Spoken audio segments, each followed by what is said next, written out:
Welcome in. This is the Own Yourself Show. I'm Alex Ardell. You can go follow me on Twitter at Alex Ardell. You can email me at ownyourselfshow@gmail.com.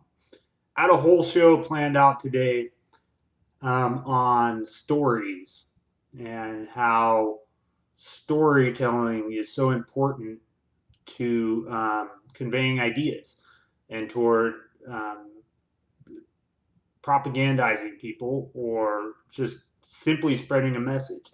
And then this whole Jeffrey Epstein thing hit, and I don't see how I can't just talk about that. It's hard to ignore. So I'm going to go into that, and then if I have time, I'll go into some of the storytelling stuff. If not, I'll save it for next week. I've kind of cut down my shows from two back to one because I want to do them all in video format. I just like it better, and my audio comes out a lot better. So, Jeffrey Epstein. I've been on this Jeffrey Epstein shit for, at least 8 or 9 years.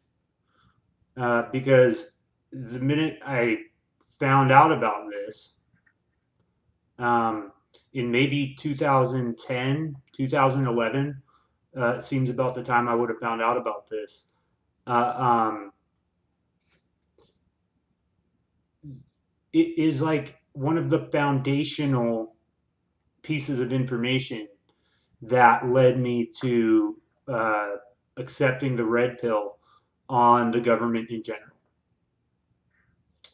So, growing up, I grew up in a very Democrat area where even Republicans were very statist Republicans.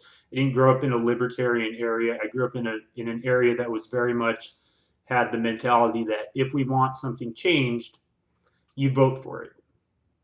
And that was just the general narrative is if you want something, you vote for it. And this will somehow work, and you'll still maintain what freedom you have. There was basically no um, look, there was the personal responsibility that everybody always says work hard and you'll be successful. But if you saw something in society you didn't like, the general narrative where I grew up was we need to vote differently. So growing up, I kind of saw politicians as people um, who wanted to be able to help the rest of the people. And in the Democrat area, I mostly saw Republican politicians as being corporatists, or basically only looking out for corporations' interests. And as long as people voted Democrat, you would get the interests of the people. This was the general narrative of my childhood. Um, so if you have that foundation, it takes something absolutely shocking to shake you off that foundation because what you're going to see whenever you see the government do something you don't like, you can attribute it to a bad politician. You can just say, well, this person is acting in corporate interests. Um, this person is acting in their own interests, let's say, and is a corrupt politician. But if we vote for someone else, we'll get what we want. And this kind of dichotomy. Not it doesn't have to be a dichotomy, but it is in our system. This idea that if we vote for the other guy, we'll get what we want. Um, puts it really contributes to putting you in one of the two camps. Um, a Democrat's naturally going to say, okay, the Republican is the corporatist. The Republican voter might say the Democrat is the crony capitalist. It doesn't. Basically, two sides of the same coin. Um, but if the narrative is the wrong politician is the reason we don't have the right stuff, um, you're going to blame it on the other party, then you are, because you're not going to admit, well, maybe it was me that was wrong the whole time. Maybe it was my party that was fucking everything up. Um, so where am I going with this in relation to Jeffrey Epstein? Um, Once I found out about Jeffrey Epstein, my mind was blown. Like, forget about the right or wrong politicians. When you found out that both Republican and Democrats are on an island um, having sex with children. Once you find that out, that there is this guy is running a pedophile ring where he services Washington. There's no more illusion of it's the other party's fault. And so over the years, I've brought this story to people's attention, and I've showed them the fucking island. I mean, you can't look at the pictures from that island and not think something's going on there. And then he's convicted. This is a convicted pedophile with a fucking temple island. There's a fucking temple with weird owls and other statues and very strange imagery where and this guy's a convicted pedophile. And there's the flight logs with all an array of people on them. If you could show this, I always thought if you could show this to a Democrat voter from the 90s, as in the time I grew up, there would be no qualms or there would be no idea left that Bill Clinton, that you did the right thing by voting for Bill Clinton. He's a pedophile. You look, if you had a friend who, you have a buddy, his buddy gets convicted of fucking kids. Your friend has gone to this guy's house repeatedly, and you can't get a hold of him on the phone. You don't know what he's doing over there. He tries to hide the fact that he's been there. What the fuck? It's so apparently obvious what's going on, and that this guy clearly is basically runs a pedophile service for Washington, D.C. I mean, it's been apparent since the beginning. This story's been out for years, but now it's actually got some traction. Actually, coincidentally, a few weeks ago, I was on a podcast called Intuition LLC. Those guys are funny. You should check them out on YouTube. I was telling them about Jeffrey Epstein and his island, and they had never heard of him. A lot of people have never heard of him. Now they've heard of him. So from here, the attempt going forward will be to shape the story surrounding Jeffrey Epstein. You're already seeing this. The media will basically try to frame this as Jeffrey Epstein is a bad guy. They're going to try to burn Jeffrey Epstein. Now, I don't know how successful they'll be, but if there's no counter narrative to that, they have a good chance of making this story appear like something it's not. Clearly, if you look into this story at all, look into the flight logs, look into the things that are not being reported in the media, you will come to the conclusion that this guy runs a pedophile service for Washington, D.C. politicians on both sides. Nobody knows where his money comes from. Nobody's ever heard of his hedge fund or whatnot. No Wall Street traders know anybody who works for this guy, even though he's supposedly a billionaire hedge fund manager. He's hanging out with the royal family long after his conviction for pedophilia. He's still associating with all these people. Um, I don't know what you could possibly get out of this story, and yet much of this is not reported in the mainstream media. So they will try to make it look like we're getting a pedophile off the streets.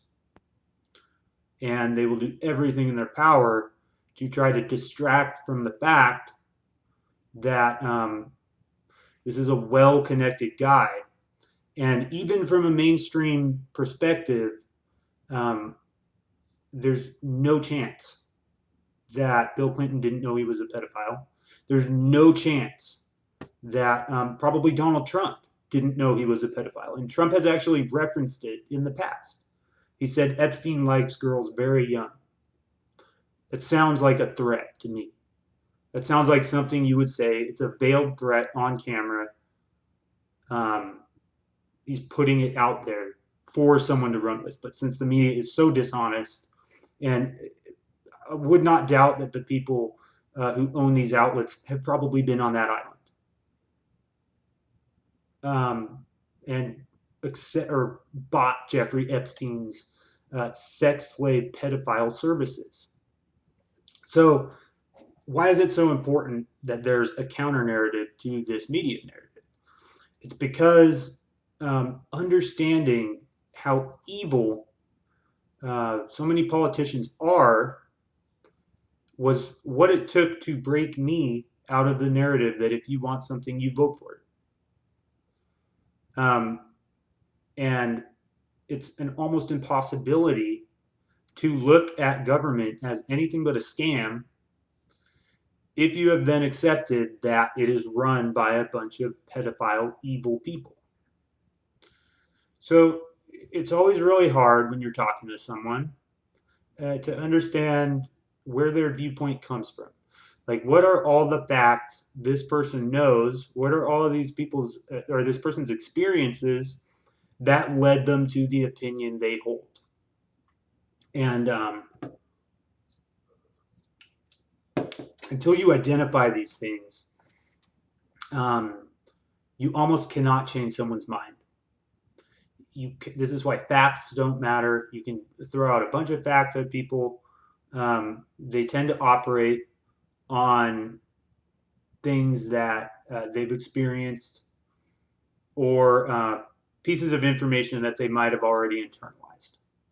Because I could say right off the bat, even when I found out about Jeffrey Epstein and his pedophile ring, I didn't internalize it right away. But it was one of the things that led me later to accept the idea that government is evil, that government is control. Government is simply control, it's simply power. And the people who have this power are evil. So that's something that came way down the line. So if enough people know that Washington is run by evil pedophiles, are those people then likely to give more power to the evil pedophiles? I don't think so. I think it would help if more people thought Washington was run by evil pedophiles. That would be good for the cause of freedom. So it's very important that a counter narrative gets out there to the mainstream media idea. This is the case of one evil guy. They're going to downplay all of the connections that he has. And I mean, I don't know. It may be impossible to downplay it, but I don't have my hopes up. I think it's great he went down. I don't have my hopes up that a lot of people are going to go down with him. It may happen, but I don't. Maybe some low hanging fruit go down with him. Right now, the media narrative seems like we're trying to take out Trump's labor secretary, which is good. Fuck that guy. But if that's what comes out of this, and I've talked to a few normies or whatever, just your everyday average person who heard this story for the first time, the big takeaway they have is that he's connected to people in Trump's administration. So that seems like this will be used as a media tool to just try to knock off a few people related to Trump. And I think as far as Epstein, like squealing and just starting to name names, I don't think there's any chance that that would happen at all because he understands the power that these people hold. This guy's a coward. He is the lowest of the low. These very evil people are very cowardly because they've given in to their desires. They've given into this evil lust for power that they have, and they've said, "I'm willing to do anything to get it." That's the kind of person who's a rat. That's the kind of person who is just a snake and the lowest kind of human on earth. Who look at if someone told you today, I'll give you the most power in the world. You have to do something extremely evil to have it. A very weak person will say, okay, I'll do it. A strong person would say, no, I'm not going to break my morals. These kind of people like Jeffrey Epstein are willing to do anything to for their own purposes. His own purposes right now is not dying. He understands how deep shit he is in, not from the justice system. He's already gotten out of the justice system with less than a slap on the wrist, a flick on the wrist. Just that's it. He got away almost scot free last time. He knows that's not a problem. Right now, his problem is the people want him dead for the information he has, and he's a coward, so he will do anything to not die. That means I doubt there's any chance he spills any information on anyone. You don't fuck with the Clintons, or you die. That's well known. People can pretend like it's not true, but if you're in the case of Jeffrey Epstein, um, you know, do you want to find out if it's true? I bet he knows if it's true or not. I bet him and another number of other people involved with things like this know for sure whether the Clintons killed people or not. He's not spilling the beans. You can count that out. Probably many people in the federal government and in Congress will put tremendous pressure on the court system to keep this quiet. And what did we see? Just yesterday, we saw R. Kelly arrested. Now, in you or me, our eyes, Epstein's the bigger story than R. Kelly. But we understand how deep it goes in Washington. Your average person doesn't know how deep the Epstein story goes. They've been presented this idea that Trump's labor secretary is somehow involved with him, and that's mostly the story. Is that Trump's labor secretary is a bad guy. Sorry, I'm getting a phone call. To your average person, R. Kelly is the bigger story. It's crazy, but most people don't understand how deep the Epstein story goes. A lot of people watch the R. Kelly documentary. A lot of people listen to R. Kelly's music growing up.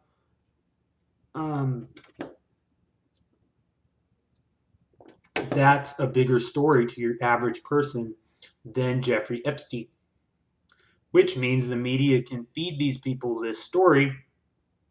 And I think a lot of people will largely forget about the Epstein story.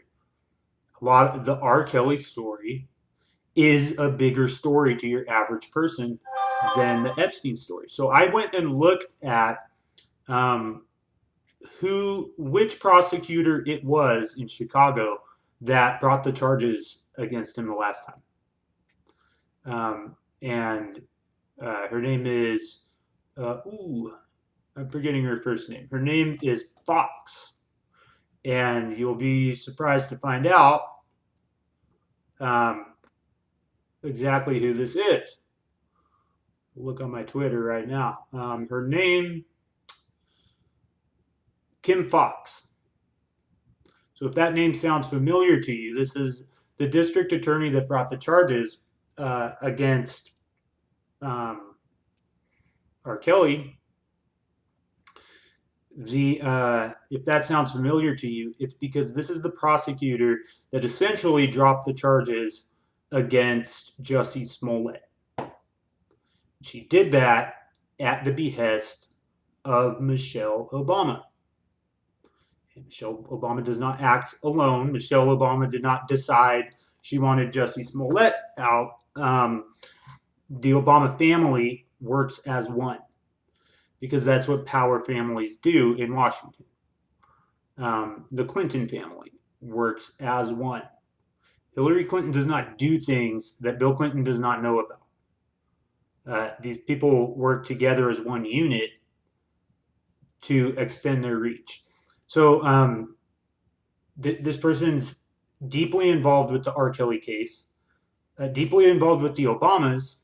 Now, what she had to do with this recent arrest, I'm not sure. We might find out about this more to come. But the fact that her name comes up extensively in the R. Kelly story also came up in the Jussie Smollett story. And then she has that relationship back to the Obamas, makes you wonder if they're not pulling this for the Clintons.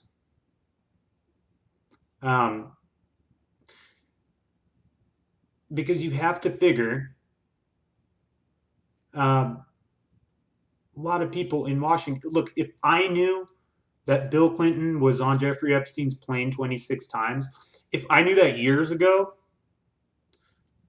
everyone worth anything in Washington knew that. Because this is how these power families work. See, a lot of people think of a conspiracy like this to cover something up as coming from the top down. So the top guy, the top reptilian, is talking to, gives out an order that the president has to do. That's not how these things work. There's different families with different interests, all trying to further their own goals. So there's the Obamas. That's one power family in Washington. There's the Clintons. That's another power family in Washington. As Obama is on the way up, they're looking for networks and constituencies. These are the two major things that a politician needs. One is a network of not necessarily other politicians, but other powerful people who will get you to where you want to be. The other is a constituency. So you show your constituency to your network and say, this is what I'm worth. I'm worth this many votes. This is my value. And then you will have to do something for your network to get in a position where you can leverage your constituency. So you don't just get to run for president. You have to have the network in place to leverage the votes that you could possibly get to get something out of that. And in return for the chance to run for president, you're going to give them something in return. So it's 100%. Barack Obama knows who Jeffrey Epstein is. That's out of the question. I mean, with the information that's out there about who Jeffrey Epstein's clients were, it's impossible Obama did not know who he is. It's also impossible he did not know Clinton's relationship to him, because one thing that these families want is dirt on the other families. That's just how the power game works.